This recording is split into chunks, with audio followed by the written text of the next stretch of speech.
Hey everybody, welcome to DBC Pod with myself, Jason Dutch, and Phil. This is the Mandalorian bonus episode for probably the most pivotal live-action Star Wars sequence, 30 minutes, Yeah. since Darth Vader said, "I am your father," maybe. That's my hot take after just watching it literally end 30 seconds ago. Phil, okay, so you've been quiet the whole time we've been watching this together because you saw it earlier today. You've got a little bit of spoilers earlier in the day. You've been chatting with some of your other friends. What is your official initial reaction to this episode? Yeah, and I don't know if you just had a hot take. I don't know if I have a hot take kind of the other way, but everyone I've been talking to thinks it's like the greatest episode of The Mandalorian ever. And I don't know if it was just my expectations were too high, but I was a little let down. Ooh, Yeah. why is And that? I think mostly with the end where I just felt like, okay, we had this amazing episode. And don't don't hear what I'm not saying. I'm not saying it was a bad episode or anything like that. I think I just, knowing that Dave Filoni directed and wrote this.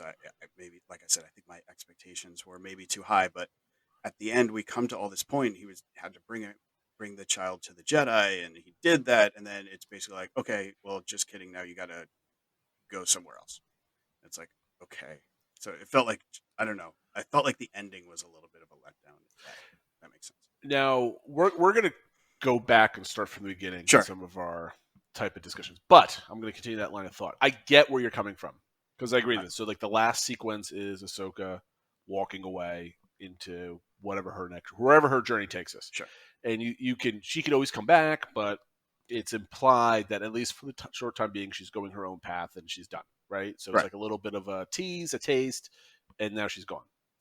And as somebody who's only up to season 1, episode 10 of the Clone Wars, but has seen a lot of her scenes, especially some of the last interactions with Anakin, and I guess season 7, like I've watched YouTube videos of so I don't have huge spoilers that I needed for Clone Wars, right?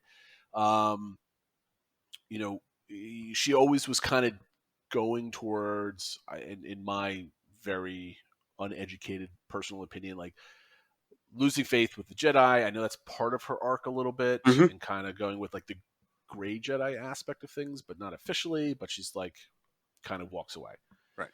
And you kind of see that with this episode. So that kind of like fits with the ending to this. Yeah, and I know you were hyped up, Phil, but do you really expect her to be like, all right, let me jump no, into the ship? not now so I'm much part with of the show. I guess just something different than, okay, now go to another planet. Like it seems like every episode's like, go to this planet, okay, then go to the next planet, then go to the next planet, and like It's the hero's journey. I guess I don't know. Maybe I just wanted something different. I don't know, but okay. Well, in your expectations, what kind of, like, I know you're not going to be able to say like this is what I wanted to happen, but like, what were your kind of impressions where you wanted it to go? What was the change that you were hoping for? I think just more that this was more of a destination for him.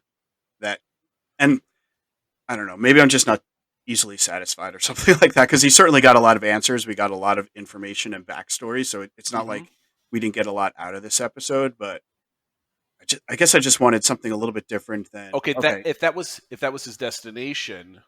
I mean, the season's not over, right? I mean, if that was his ultimate destination, the Mandalorian's over, right? Where does he go? He just goes on to his next bounty because Grogu is now in the care of Ahsoka. She goes off, and now he's bounty hunter again.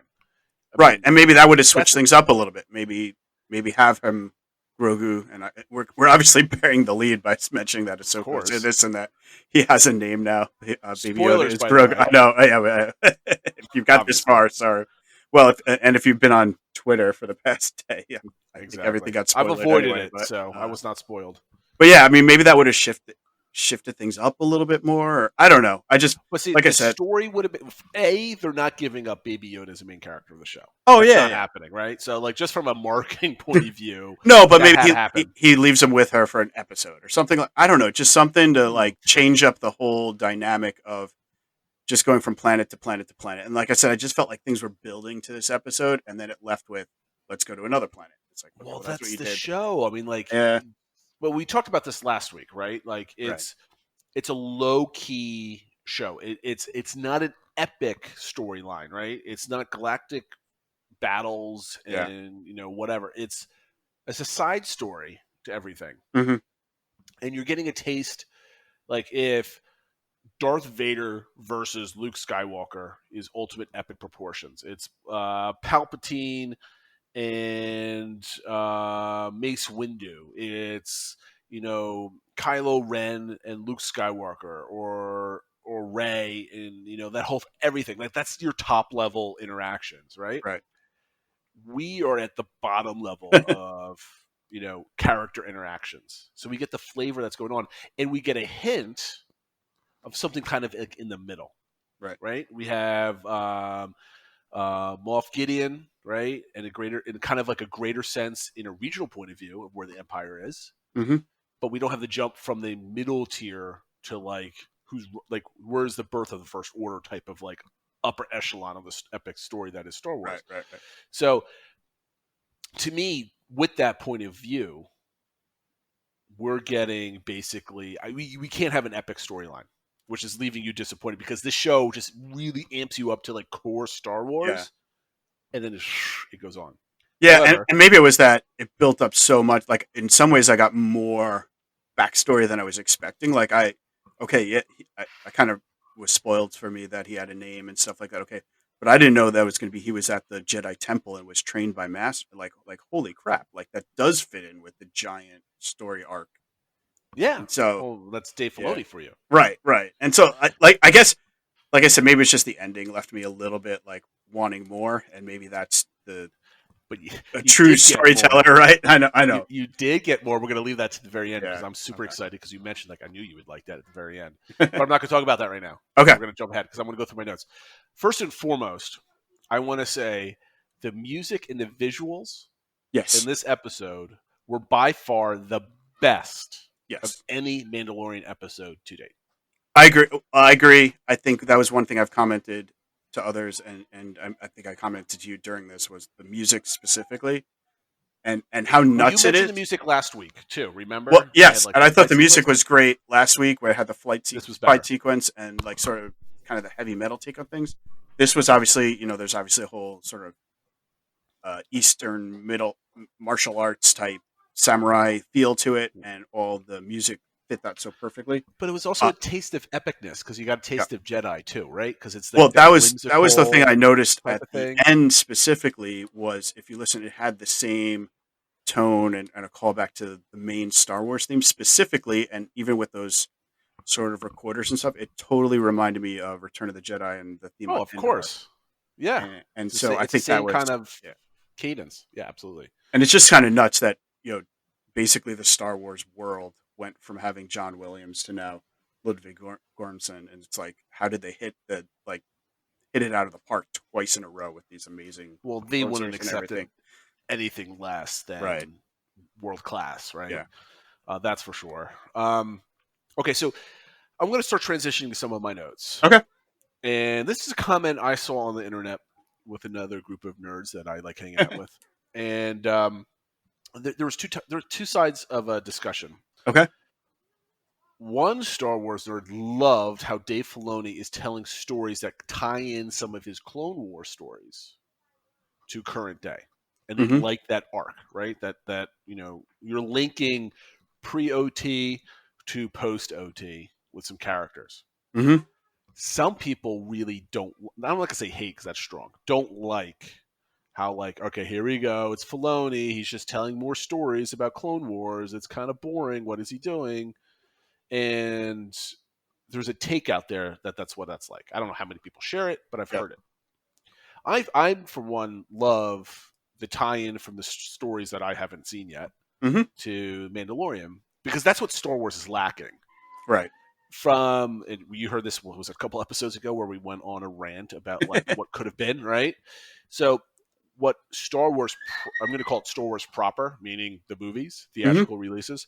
There is absolutely almost zero continuation, right? There's no blending of storylines. There's like barely. It was just poorly done, Right.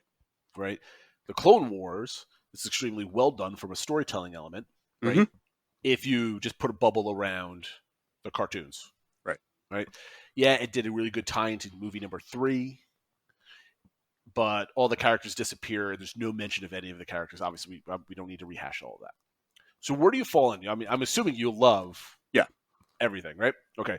So let's not even talk about that. But what I'd like to see, and I want to see what your take is on this, is that with Filoni's overarching kind of gathering the stories, because he's doing it again with Mandalorian, right? absolutely. So you had three crappy prequel movies that were made better by the Clone Wars between episodes 2 and 3.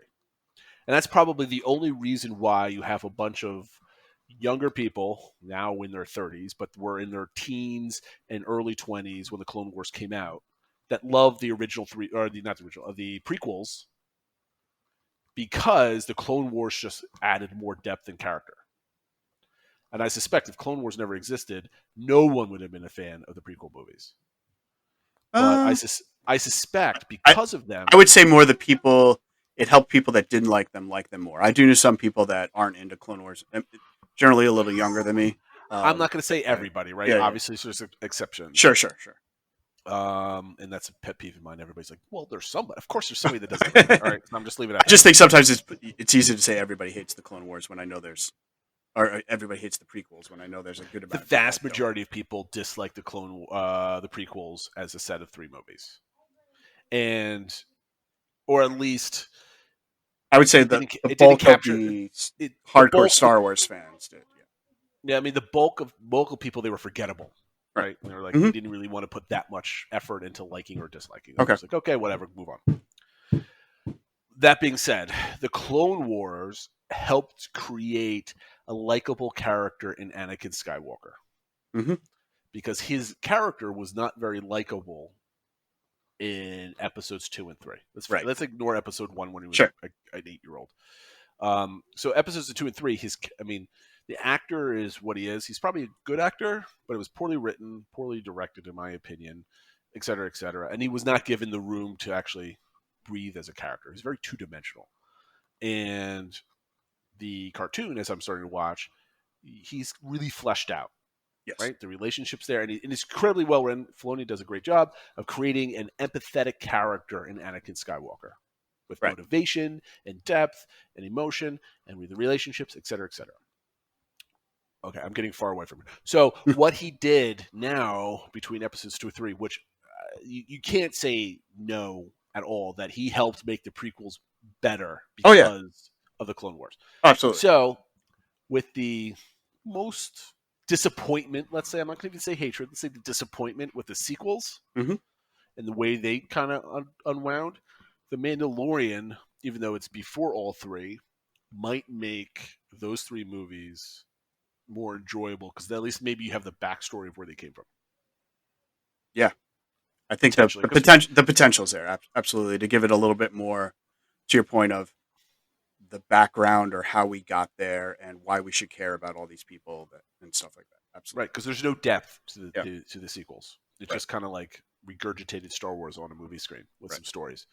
Okay, so I like where Filoni is going with filling in gaps, creating stories, creating richness. And he's kind of doing what Favreau really wants to do, is create a tied-in story, shared experience. So when they're ready to quote-unquote reboot the franchise with some new theatrical releases, which is ultimately Mm-hmm. what Disney wants to do. They want billion-dollar Star Sure. Wars movies 2 or 3 times a year type of thing. They're laying the groundwork for that, I think. And somehow they're going to bridge the sequels and move on to other stories. I think once, a couple years from now, 4 or 5 years ago, when they start making new Star Wars movies, it's probably going to bridge into a Mandalorian movie. I would Yeah, assume, whether it's that or I mean, super popular. there's obviously a lot of talk of other series on Disney Plus. It seems like I don't think Disney will ever get away from the big tentpole movies, be they Star Wars or Marvel, but they're obviously also pushing more focus onto Disney Plus. So I do Oh, think absolutely. this is That's their also moneymaker. yeah. So this is also leading to there's obviously a rumor about this is going to be spin-off for an Ahsoka series and stuff like that, which this might have that's what all this might have been. We might never see Ahsoka again on the Mandalorian. This could just be like, okay, There you everything go. we heard about this is now that's going to be the impetus for the new Ahsoka series. Okay, so let's get on to the episode then. So the Yep. opening sequence before the title drop. Right. Wow. Yeah. Absolutely amazing. Well, it's funny too because everyone was like, "Oh, do you think like we'll actually see Ahsoka in this episode, or will it just be in the last 5 seconds? You see the back of her head or something?" It's like no. Hello. It's like here she is. She's in this Yeah. episode. she's got her lightsabers. Like, let's go. Now, here's something that I saw, and I wrote this note, skipping to the end of the movie where they're attacking the Hmm. fortress, and she's getting the guys inside, like the alleyways and the rooftops, that type of thing. This it's just basically the fighting style, right? Hmm. So for the first time, we're watching a Jedi fight in live action that is different from the movies, right? Hmm. We've never seen Jedi fight in live action other than the movies. There hasn't been any other live action stuff that we've really seen them in. To me, it seemed incredibly more real than Hmm. anything we've ever seen in the movies, outside of maybe like the original trilogy, where they're really just kind of fighting back and forth, and it's more dialogue than actual fighting. Versus the acrobatics of Right. the sequels and the prequels. It seemed less clean and less rehearsed. Did you get the Yeah, same sense? I did, and one note I really took during that the fight with the magistrate was she like Ahsoka like almost snarled at one Yes, point. Like I it know what you seemed meant. almost like, and I don't know if it's Vis- just from it's being visceral. yeah, visceral. I was also thinking feral, almost like it's like Hmm. less controlled or less refined. And I don't know if that's just because she's been apart from the Jedi Order, if it's that's what she's had to do to survive. But that definitely stood out to me, and maybe it was also to contrast her to the magistrate, who seemed very in control, very going through the motions of her training and stuff like that. So that, I have a note right here that says Ahsoka is ruthless yeah, because she was just killing people. yeah, yeah, which is And definitely not what you see in the Clone Wars or Rebels. I mean, not that she'd never kill people, but she wasn't. It's not. It wasn't like she just she mowed killed him people a down. lot easier this time, I think, She than just you see mowed in him the down. past. She's just like shh, shh, Exactly. shh, done, done, done, done. You're done. So here's a couple things that that I liked in the opening because we're still going kind of by order, at least in my thing. Like the invisibility Hmm. type of thing. I don't know if that's just her being quiet. It's supposed to be her being quiet and like retreating type of thing, or maybe it's part of the Force. What did you get from that? I took it more of the whether utilizing the Force to help blend into the surroundings. I don't know if she literally went invisible, but I think it was just with the smoke and kind of going in and out. You saw she was almost lighting and then delighting her lightsabers to hide So from it's them. more of a visual thing for us, the viewers, rather than what something that she was doing Well, I think she was trying to purposely. hide and be sneaky, almost. I mean, this is probably a bad comparison, but like Batman or something like that, who would be Sure, like, right. Somebody that's using using the technology. shadows to her Yeah, yeah, yeah. element, to her advantage. So my question to you is: did Ahsoka have those color lightsabers at the end of the Clone Wars? I'm trying to keep them straight because at one point she had yellow and then she had white. So I So believe at the end she's of Clone had Wars she had white white. Yes, before. yeah, yeah, absolutely. Okay. Yeah, and these are the like I said, I'm trying to remember the timing. The white are what she's most known for among like the fandom. The two white lightsabers. Okay. So because again, I've never seen white lightsabers, and no one has seen them Right. in live action, right? No, not So in that live kind of action. stood No. out to me. So that's going to have a major impact for people that are not Clone Wars people. Yep. And I kind of really like that. Um, I also noticed that this kind of really. I wrote this before we got into Baby Yoda, who's also known as Grogo. I don't know if it was spelled anywhere. Is it like Groogo or Grow I, Grwgo I think it's Grogu. Grogu. Gu? Okay, it's even not even. I'm a terrible speller, so that doesn't surprise me. I got that wrong. So we see him using the Force more, right? Not just out of panic or whatever, but like with the candy bar last week, and now Yeah. with the ball this week, and now purposely done with their training, which was an interesting kind of scene. Are we meant to? Is that just basically meant to support him being like the Jedi training that you said back in the temple, back in the day type of thing, or do you think he's becoming, I don't know, more awakened, if you want to use a word, or more comfortable? Do you sense of him using it more that's like a purposefully done, or is it just kind of done for this episode for that Well, I discussion? think it's been building that he's been using it a little bit more and more, and a little bit more on his control, not just like in self defense or whatever when adrenaline's going.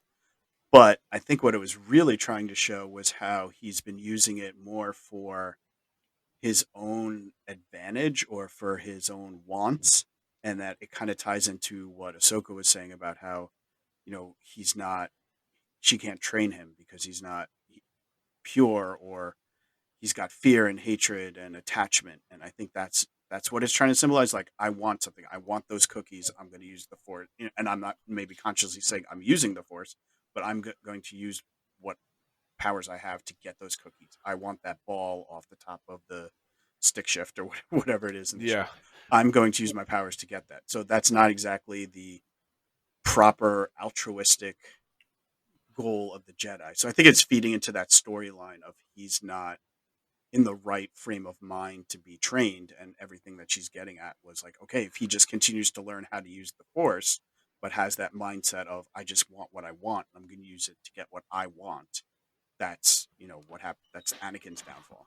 So we don't have a good background of Jedi younglings from the Clone Wars time because we saw them as like 5 or 6 year olds. Mm-hmm. They can be somewhat reasoned, but we also know that they're taken, quote unquote, taken to be trained at an extremely young age. Right. And Baby Yoda is what, less than 100 years old. Yeah, he's about 50 now.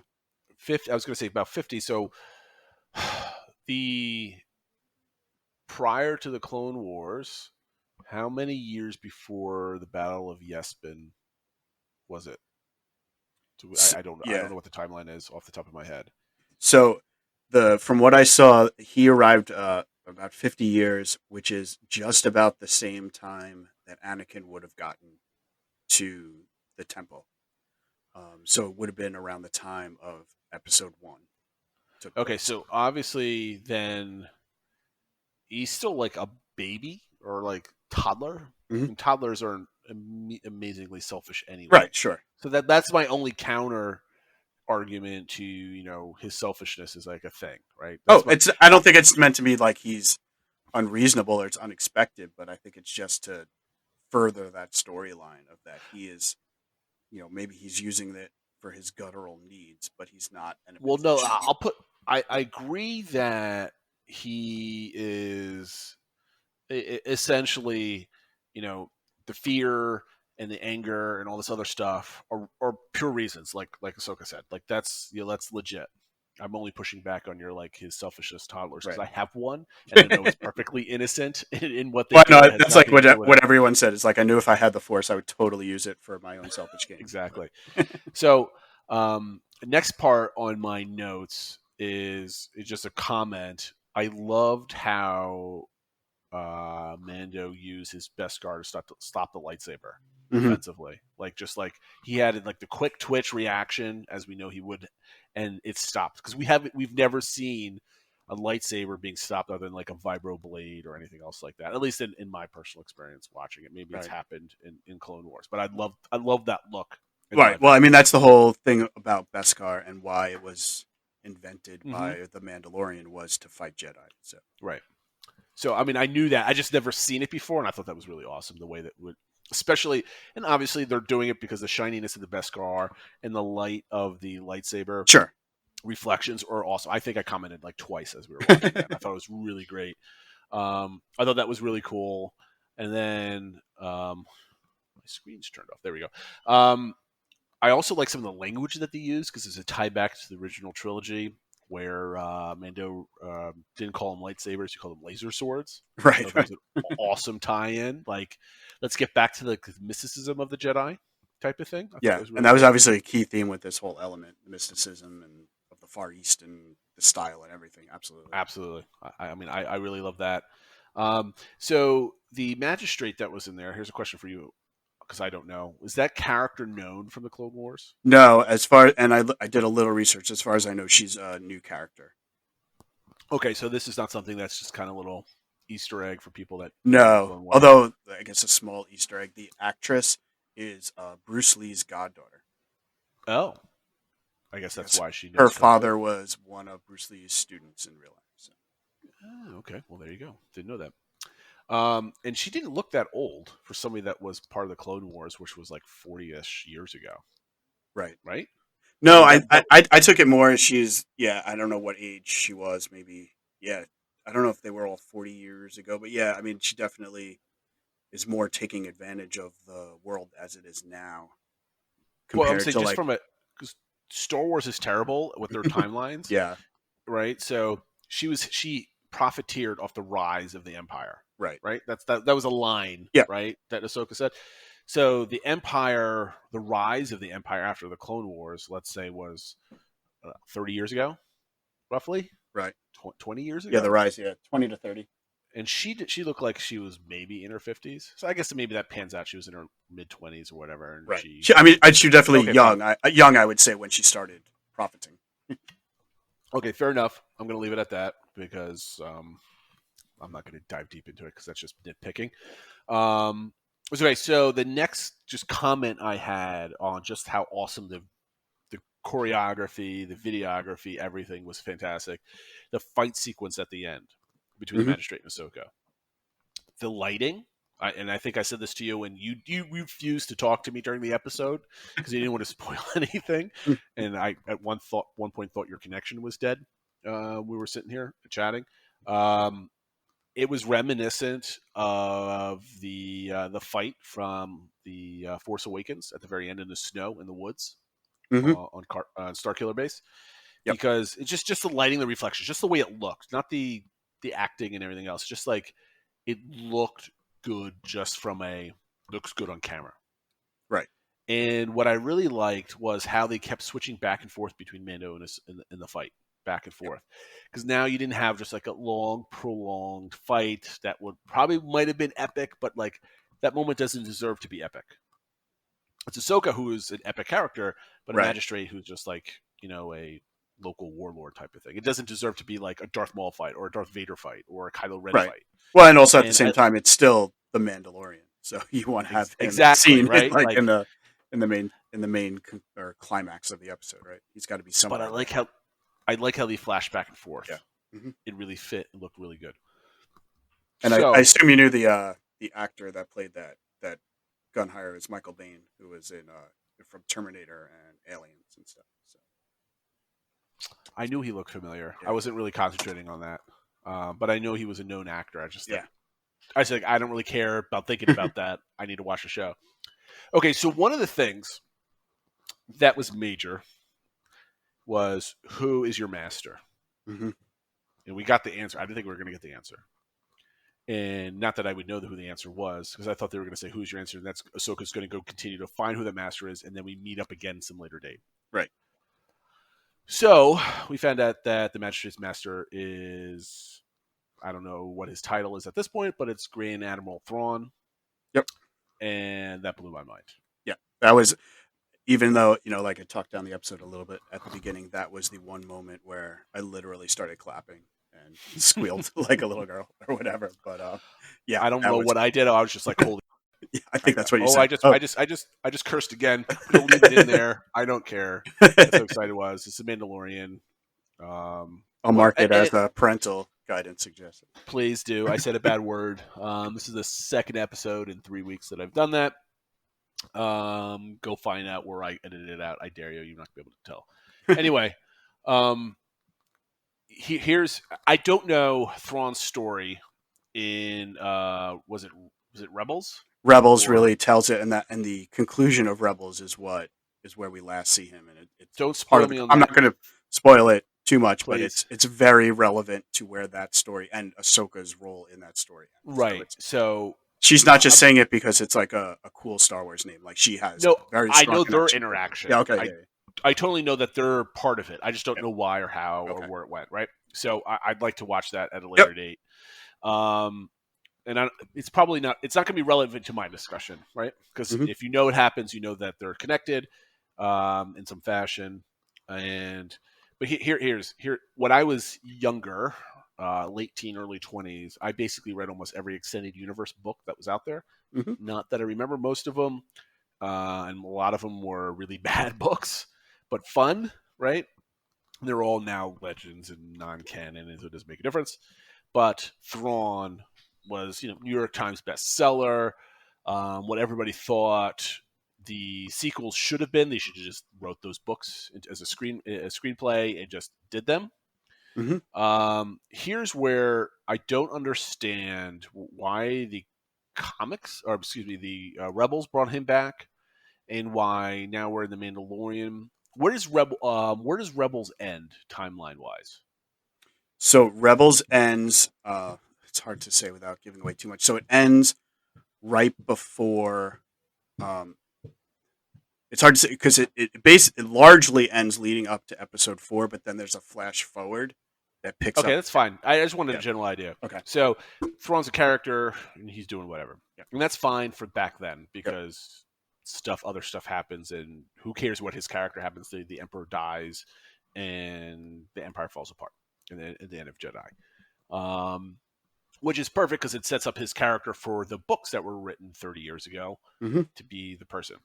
What I don't understand is you could easily hand wave away books, as popular as they are, for the writing of the sequels. You could pretend this character never existed, I guess. The fact that now it's after Jedi and she's still searching for Thrawn really irritates me because now you have this guy and he's around and the sequel still happened. Yep.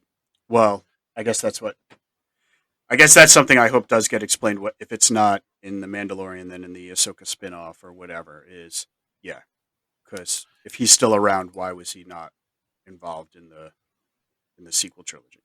So here's another thing that really irritates me with the whole sequel movies, which are just an abomination of storytelling. Um, Visually and directed superiorly and well written, but the storyline's garbage. And you can at me at jdodge80 at Twitter, and I will laugh at you on the internet if you like. And you cannot change my mind. So if the intention of if Favreau is going to be the lead of Star Wars, just like the MCU has a lead in their storytelling. And I always pronounce his last name correctly. Kevin, is it Feige? Feige. For the MCU, Yep. right? Kevin Feige. So Favreau is good. Rumored to be the guy that's kind of steering with the Mandalorian and how he's heading up everything. So teamed up with Filoni and of course with a lot of other brilliant people. So I don't think Disney, as I've said before, is just gonna decanonize the sequels. They're never gonna do Right. that. Mm-hmm. I would like them to, and I think a lot of people internally might say yes, let's do that, but they're not going to do that. It would cause too many hiccups.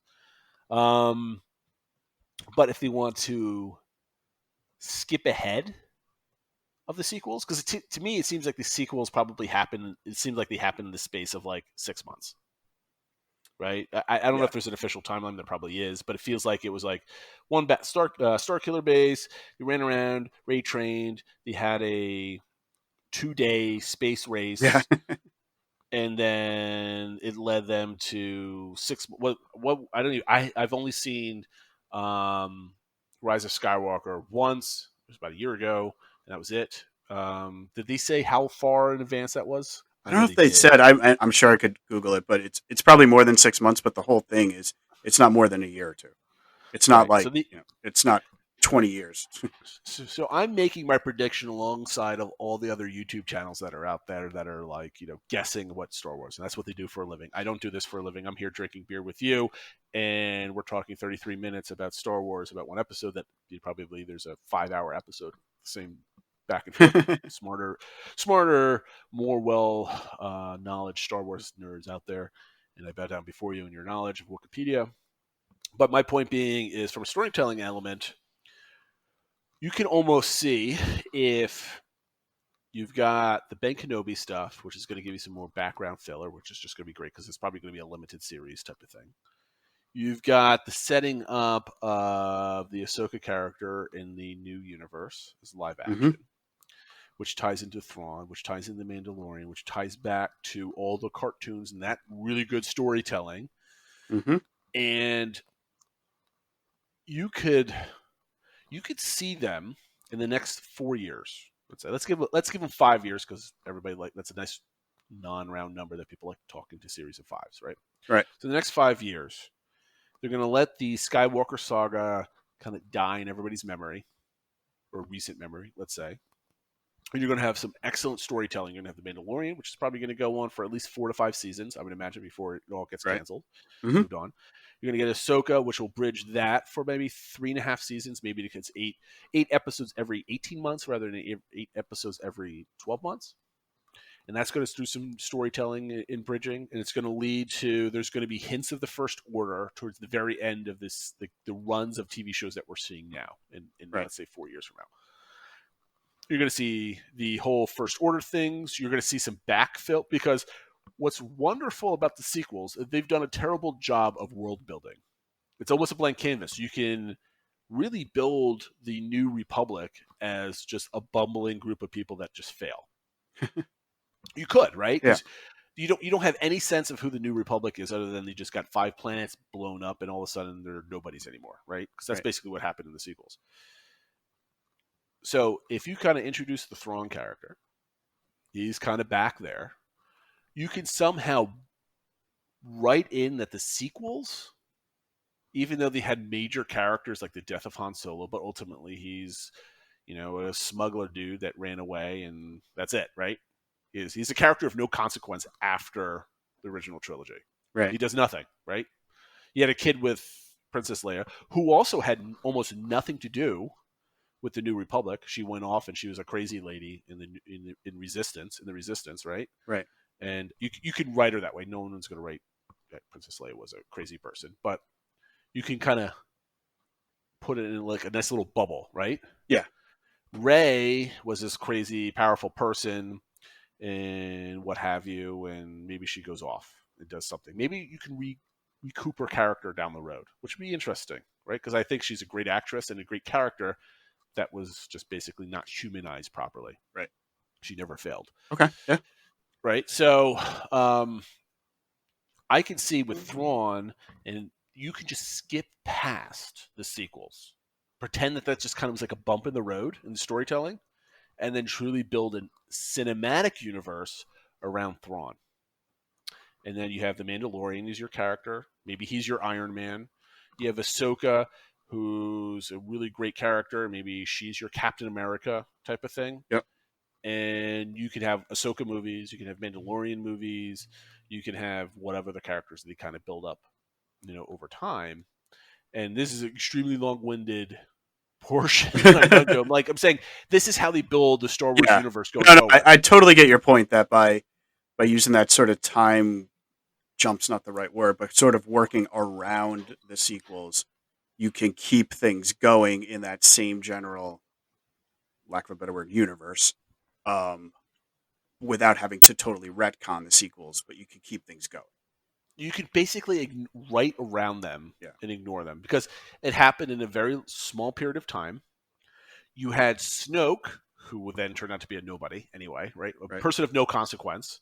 You had the First Order, which is just a bunch of raging people that had a lot of armor. Like you could almost write him into a corner where it was like basically like a Moff Gideon, but much more powerful than that, right? But the only thing that screws it up, and you'd have to do some creative writing, is how did Palpatine come back? In Palpatine gave the First Order seriousness, essentially. Mm-hmm.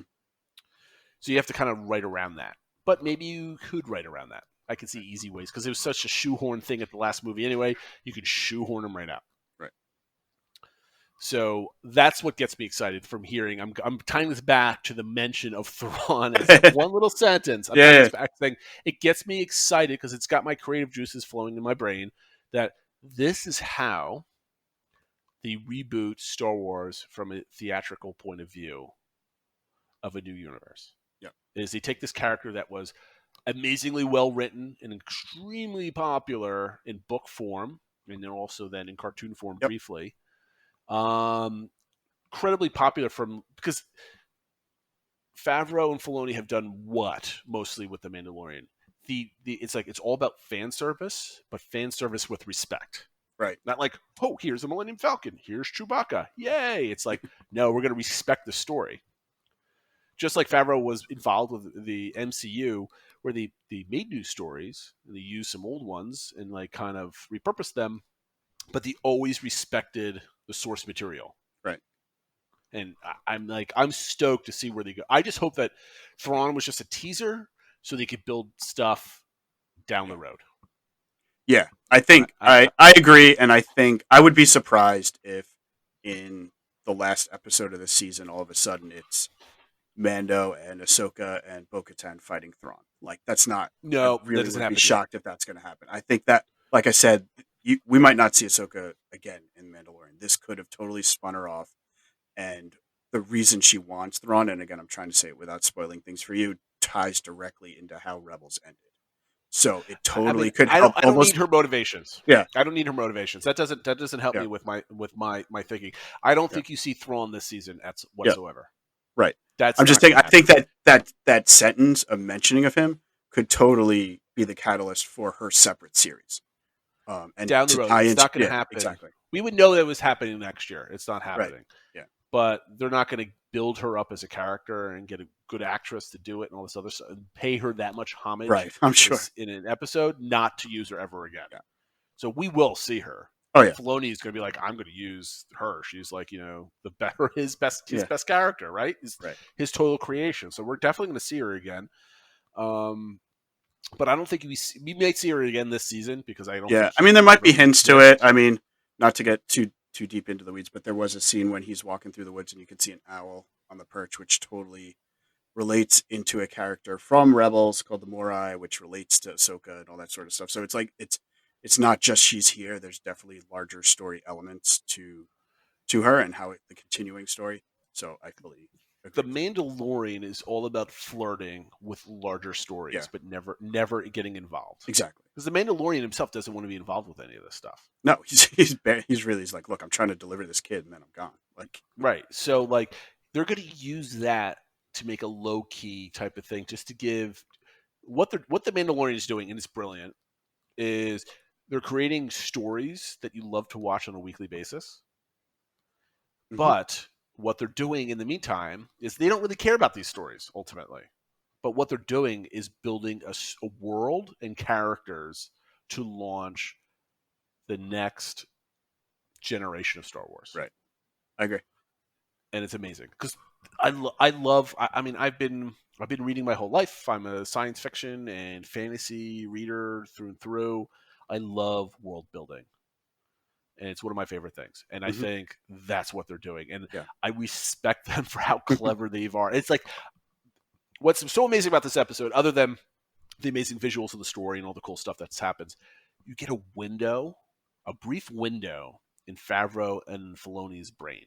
hmm Because there's probably some stuff that they haven't really talked about to like Disney executives and all these other people, but you kind of now see where they're going. Because we've been talking about this, like how does Mandalorian tie in with the rest of Star Wars? Because it doesn't, right? It's a backwoods. They're in the outer rim. They're just kind of going through some hunting down yep. people and just like hints of bigger things. So what I suspect is going to happen, because this is my last point of notes that I took. This is now our longest episode of The Mandalorian, which is fine. Is the mention of Tython. Yep. Now, I had no idea what Tython was, but I recognized it because I know I've read about it before, but it's hmm been years. Before, I mean, I looked at Wikipedia again, and it's basically it's never been in any movies or cartoons that I'm aware of. Maybe it's been mentioned, but it's never been like gone to. But it ties back to like all this crazy backstory about like the origin of the Jedi and the extra galactical invasions that's been referenced before and stuff like that. That's happened a long time ago. So, and it's basically like an original like Jedi temple type of thing. Right. Did I get that right for my brief Yes. investigation? Right. Yeah. I mean, So, it's basically the origin of the Force as we know it, for lack of a better way of saying it. right, Yeah. right. It's like a mythical thing, and Ahsoka just mentions it. Yeah. He's like, oh, yeah, just go here, and everybody's like, what? I'm like, what? Right. So, what I don't know the significance of just bringing Baby Yoda to do all this, meditating stuff that's going to happen, right? Right. Hand waving type of thing. But what I respect about it, it's you're tying in legends, not like capital L legends, but like Jedi legends and all this stuff. More world building, and you're building up mysticism again for the Force, Right. right? It's it's a an energy field generated by all living things, right? You get that phrase again, Right. and you get like go to the temple and you might hear other Jedi type of stuff. Like the whole scene with Grogu is like you bring him here and he's going to do all this. And you're like, oh wow, like you can see them now creating a contrast that makes sense. You have the Empire that's talking about end count and blood and all this other stuff, and then you have Jedi, which maintains the mysticism. So you Hmm. have the Empire that's trying to figure out from a scientific point Right. what the Force is, and then you have like the old monks, right? The old dead religion type of stuff that you heard in A New Hope with Right. Darth Vader, and I think that's an excellent balance between those two Hmm. things. I I agree. I mean, like, think I think it's really interesting to go there. It's obviously very important whether it's the site of the first Jedi Temple or not. It's been mentioned in the novels and stuff like that. But mm-hmm. I think what's interesting is that it's located in the deep core versus the outer rim. So I don't know what that means if they're going to, or at least that's historically where it's been. Whether Here's they, your change of scenery and your yeah, pace. yeah. So I don't know if that means that all of a sudden Mandalorian's going to be like in the core and dealing with all that stuff, or if they'll just because it's located there, they'll still keep him off the kind of off the grid of most things. But Well, I mean, that's one thing that's I think interesting about it. well, that's where he's going next, right? Yeah. So Hmm. we're no longer going to see. He's no longer going to be part of like Yeah. outposts and whatever. He's going to be into really populated areas. Yeah. And what I everybody basically did not like how Qui Gon just said midichlorians and blood. It's just like that's not how Jedi speak, right? Right. And but now Qui Gon was a great character. He should have been around longer, but it's another story. But like you could kind of like ignore that it maybe Qui-Gon was just different enough that he accepted science and Jedi teachings as one because he was that kind of guy that Hmm. kind of went around things. So I accept that. But now we're the dichotomy between empire, science, and mysticism. There's a clear line, and I like that. I like that. There's because there's room for both science and religion in this whole Absolutely. discussion, and I love that. But it's clearly defined because it was the Empire that should be talking about this from like, oh, what's this? Let's like put computers on it, and then you have the Jedi, like I said before, that's like this is our religion. It's mystical type of thing. And Right. I think that's great. Yep. My last note right after Tython was there aren't many Jedi left. That means there's some Jedi left. Right. And after Jedi and before Force Awakens, you're kind of led to believe that the only Jedi left is Luke Skywalker. Right. Obviously, that's not the case because Ahsoka's running around with two white lightsabers, Yeah. smacking people up on backwater planets, right? And obviously, the big sticking point is where the heck she was when Vader was rising. Her old friend Anakin. Yeah. She's not to be seen. So that's a whole nother thing. Um, maybe that's answered for me in Rebels. So It is. excuse It me. is. I, Certainly to an extent. I've heard one-liners on that, so I'm assuming it's been hand waved and it's explained away, and that's great. Fine. Okay. Um, where are the other Jedi? Do you have the answers for me, Phil? Uh, Not really, because there's not many left. I mean, I think I need answers, Phil. one of them is at the end of Rebels, and it relates to Thrawn and all that sort of stuff. There's another character there, so that could be one, or it could be Luke. And everything I've read is that when, or at least all the theories I'm seeing is that when he gets to Tython and a Jedi comes, is people think it's going to be Luke Skywalker coming, and I don't know if that's true. I kind of I feel like they have something else up their sleeves that it's I not going don't to think be it's Luke. Luke. It's definitely not Luke. But there's not a lot out there. So Well, that's to me. I think that's interesting world building because obviously the Force is very powerful. The Empire was not as like to me. If you're a Jedi Master or a Jedi Knight, the Empire just going around slaughtering every single Jedi that you could possibly find, you would think that Yoda would not be the only Jedi that goes to ground and is able to hide. right. And the same with Obi-Wan too. Yeah. So like Obi-Wan and Yoda could not be the only two smart Jedi's and be like, I should Yeah, probably I go mean there's a hide. lot of different, you can watch YouTube channel where they go through every Jedi that escaped Order 66, but I'm not sure who's still left. Well, I and mean, like it's you but could, it's even then but it's like a handful, so it's like but even the people that escape Order 66, it's stupid because there's a lot of time between Order 66 and the original oh yeah, or New Hope where they could have rounded them all up, right? And that doesn't mean that new wielders aren't being born and raised somewhere else. Anyway, it right, doesn't make a difference. That's all kind of like guesswork. That's kind of silly. I don't. Here's the reason why I don't think it would be Luke that comes, because his character is in the sequels. That you want to get rid of the sequels and write around them and kind of leapfrog them a little bit. And if it's Luke, you're tying too much into the sequels. right. I think all they're going to do that's touching the sequels is kind of, if I were the writer, I would start talking about the new order Hmm. and kind of say like it's from over there, but there's a great big galaxy out there, but it's only a sector or a quarter of the galaxy. Like you'll build a box around the new order. So it's not the end all be all. You get what I'm saying here? It's like going to be Right, like right, right. this fight over here, but there's so much else. There's so much more. And maybe Thrawn is kind of hiding out over there, just kind of laughing at the new order because there were a bunch of children running around at with all the different generals and Kylo Ren angsty teenager-ness that the sequels are all about. That's the end of my notes. What did I miss? Because I know you have a lot of them. So I shared some of them throughout, um, and then kind of who was there. I thought one of the we touched on the symbolism at the beginning too. We didn't mention necessarily that some of the citizens of that town were strung up in those cages, and it gave me the ties back to almost like the Bible and Christianity when the Romans would crucify people and hang them on the roads and as example and things like that. So there's obviously a lot of religion and mysticism in this one. Obviously, there's a whole lot of Mando Well, being like a hold on a father. second. Oh, Let me okay. here. Let me ask you a question because that's a great point. Ahsoka, all she wanted to do is like, I can take care of everything, Yeah. but you got to get the prisoners away. That's all Mhm. she cared about. Yeah. Do we read into that in any way?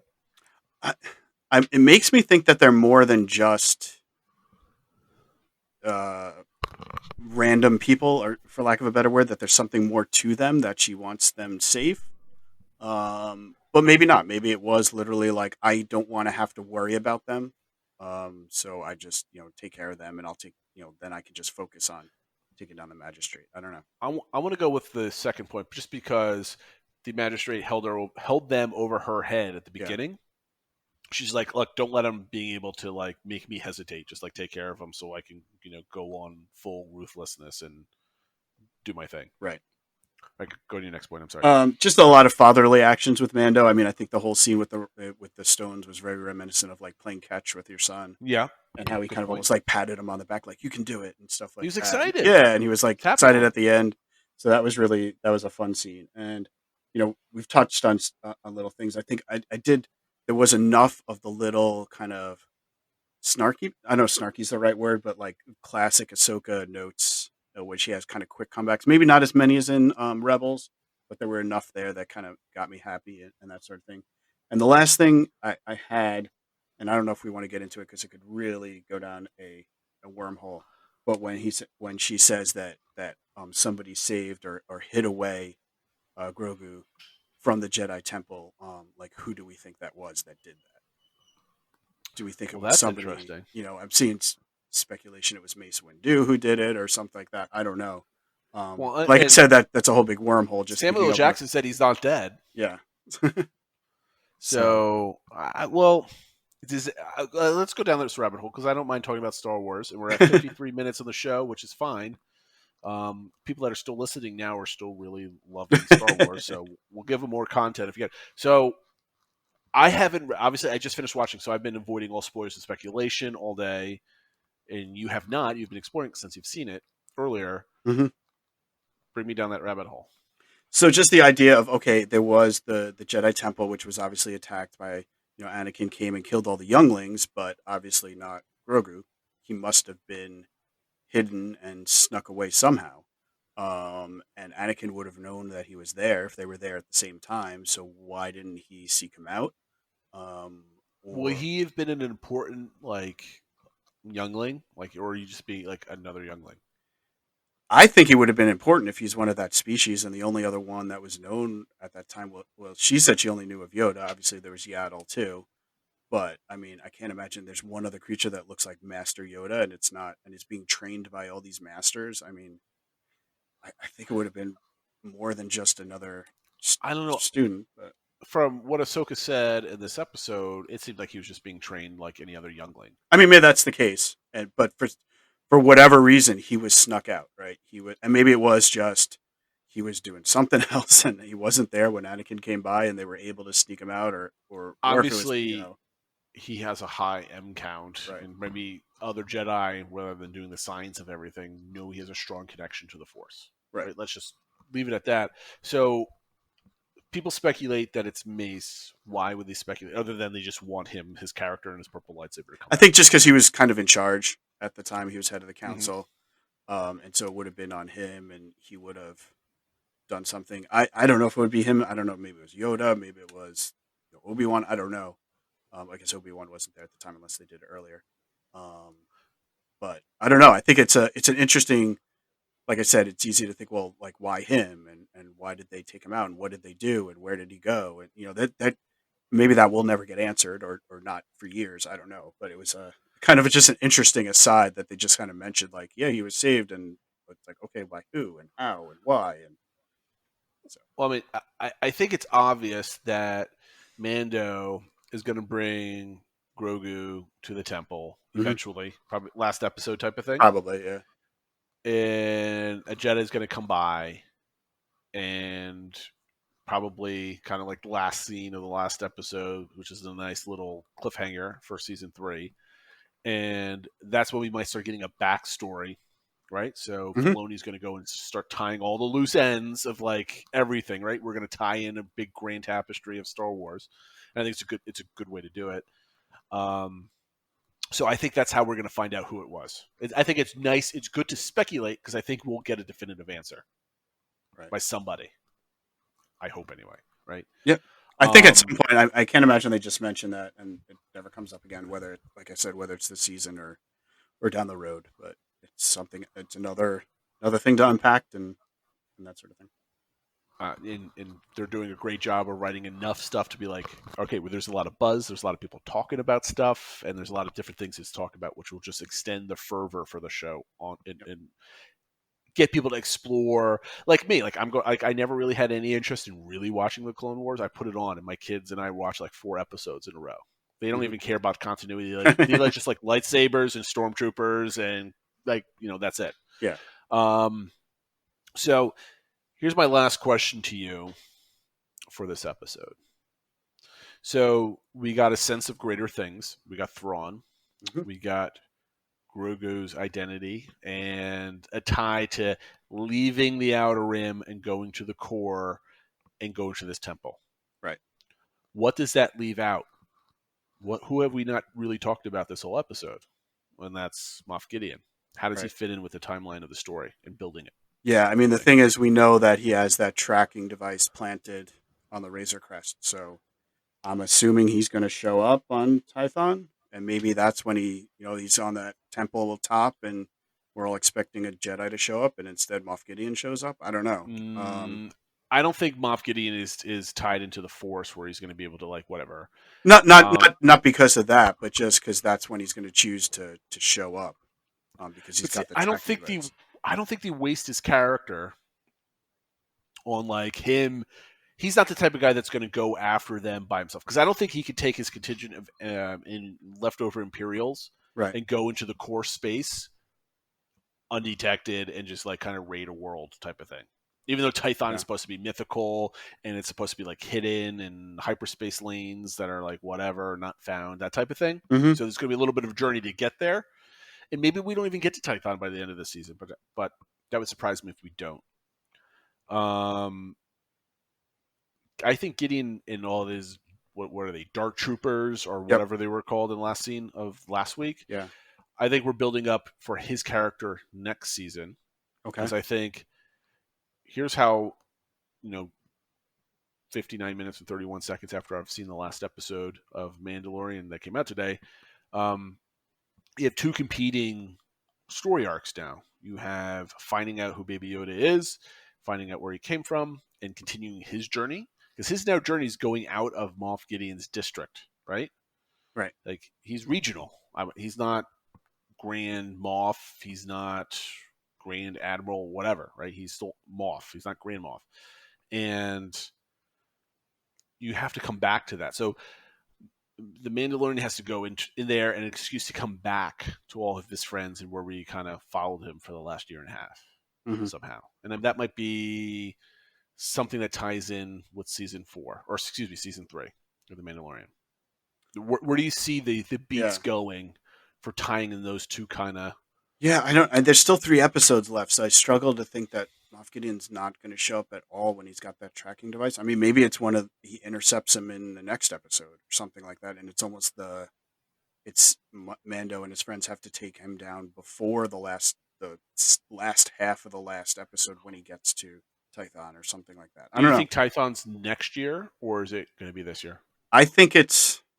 I mean, my original thing was it's kind of the cliffhanger from this year. Like we Yeah, get there, I and agree. that's it. I agree. So I just think Moff Gideon tries to prevent him from getting, or not that he knows he's going there, but tries to stop him on his way or something like that. I think we'll get a taste of his story, but it won't be final by any means. Mm-hmm. There'll be a conflict and gets away, or there'll be some kind of battle or whatever. But I don't think it's going to be a standoff like he did end of season 1. Right. I think they're saving his character for greater things, and I think they need to close out his journey about him trying to not get rid of but return Grogu Mm-hmm. to a Jedi, right? So they got to close out that beat, right? That Right. storyline. Whether it's like, oh no, he's now your friend forever, and now Mandalorian has to be like, I have to go on the rest of my life, and now I have a Baby Yoda following me around, right? So he just becomes a mainstay of the show. But it's going to be interesting how they tie in because now we have 2 competing storylines. Right. You've got the one where everybody wants you to follow the Jedi and follow the Force, but you got a dude that's wielding a dark saber over here. You got to take care of him at some point. Yeah. No, that's a good point. That what is the ultimate story arc of season 2, and No, the what do ultimate we? story arc of Mandalorian, I think. Right. Right? Well, no, I agree. I think they're both parts of it. I guess that's Yeah, which comes first. I guess we'll find out. because you can't waste Gideon's character at this point. Right. Excellent actor, right? He's not just Mm-hmm. a throwaway B tier actor. He's an excellent actor. He's well written, and obviously he's powerful. He's dressing up like Darth Vader almost. He's got dark troopers. He's got seriousness and backing to Yeah. him. He can't be just discarded like it's a fight. He comes after him by himself, and they fight in the duel. He dies, and that's the end of him. Like that would be like waste. Okay. Yeah. And with the amount of episodes that we have left, I don't think he is dealt with on any severity of any way by the end of this season. I don't think so. I think they're going to save him for some other No, I major think that epic. makes sense. Because You to know what I try mean? to fully realize that story and fully realize getting to Tython and all that stuff in 3 episodes It's would a be lot. it's a lot, Too much. and so maybe it is your point that they do get to Tython, and that's kind of the big goal from season 2, and season 3 is more where they get more into that big battle with Moff Gideon. I don't know. I guess we'll find out, but It, I definitely get what you're saying. Like to fully flesh out both angles in 3 episodes is I don't think they would do that. here's what I think could happen. This just popped in my head. Sorry for the speculation, everybody, because we're now over an hour. Um, I don't think Gideon tracks him to the inner core. Right? I don't know if tracking devices allow you to see that far away, type of thing. Mm-hmm. And Gideon does not come to me as somebody that would just like chase after him like with like passion. Like he's a pretty analytical kind of cutthroat guy. Like he sees strengths and weaknesses and he acts accordingly. I think instead of knowing that he goes to the inner core where that's the strength of the New Republic, Right. I don't think he tries to do like an invasion type of thing. Maybe he sends some dudes after him or whatever. That's fine. What I think you can see him become still staying relevant in the storyline is maybe he starts abducting or going after some of the characters that we grew to love from season 1. Yeah. Kind of either killing them or capturing them or raising some. Who knows? But I think that might be a beat that we see Yeah. in like the second to last episode going into the last episode. Yeah. As Tython becomes like, okay, now we take the curve. Let's meld the stories back together now a little bit. Yeah, that makes sense. Something like that, and that's to your point. If Moff Gideon's sort of the leader of this fiefdom or whatever on the Outer Rim, he doesn't have power, at least as far as we know, in the core. So he's not going to go there.